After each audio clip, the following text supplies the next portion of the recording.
Hallo, mein Name ist Jan Schäferhoff. Ich war bei dem Hörspiel für die Geräusche und die Effekte zuständig und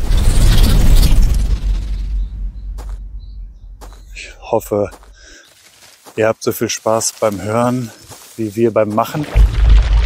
Und das Ganze erscheint ja dann am 20.05. auf CD. Ihr könnt auf jeden Fall jetzt